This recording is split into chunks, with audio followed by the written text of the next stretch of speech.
श्रापित गांव। रात के 2 बज रहे थे। गांव बिल्कुल शांत था। उसी सन्नाटे में एक आवाज़ गूंज रही थी, जैसे कोई मिट्टी पर चल रहा हो। आरव अचानक नींद से जाग गया। उसके कमरे की खिड़की हल्की सी खुली हुई थी।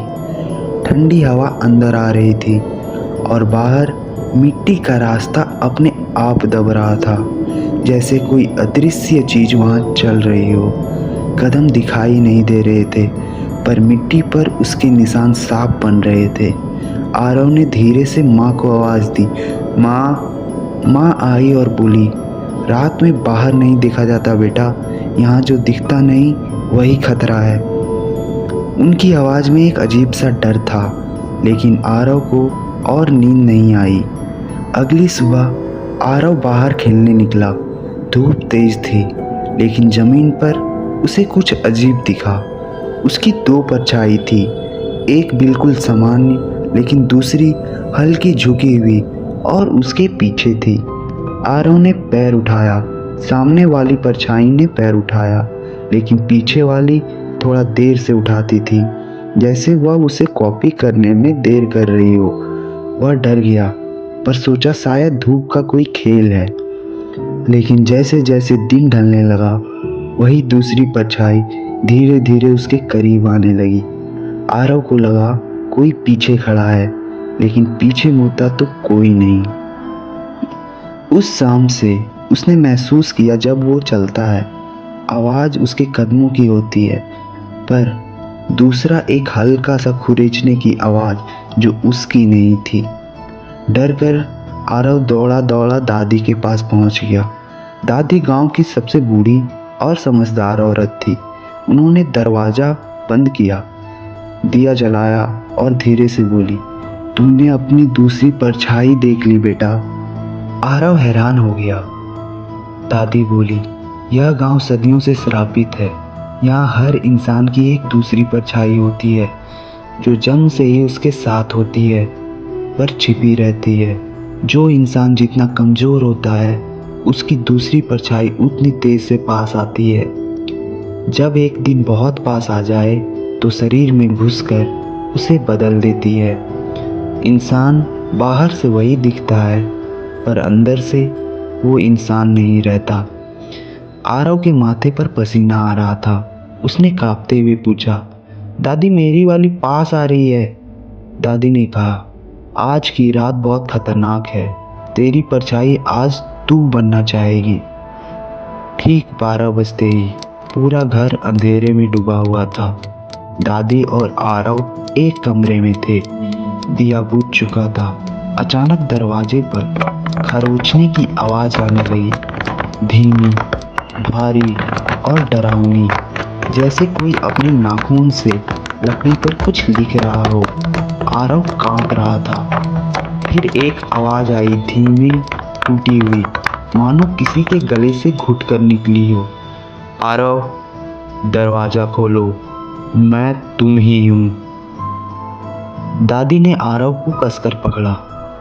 बाहर जो है वो तू नहीं है बेटा, वो तेरी परछाई है, जो आज तेरे शरीर के अंदर आना चाहती है।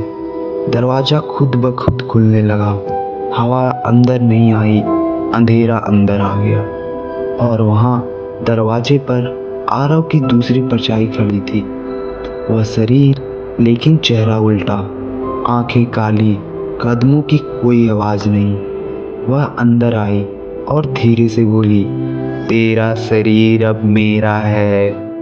दादी ने मंत्र पढ़ना शुरू किया। परछाई ने बस एक नज़र डाली और दादी वहीं गिर पड़ी। सांस चल रही थी, पर बहुत ही धीमी। वो आरव के पास आई, उसका हाथ पकड़ा, हथेली बर्फ जैसी ठंडी। उसने आरव से कहा, तू तो सिर्फ एक खोल है, असली आरव मैं हूँ। परछाई का चेहरा आरव के चेहरे से मिलाने लगा, उसके शरीर में घुसने लगा।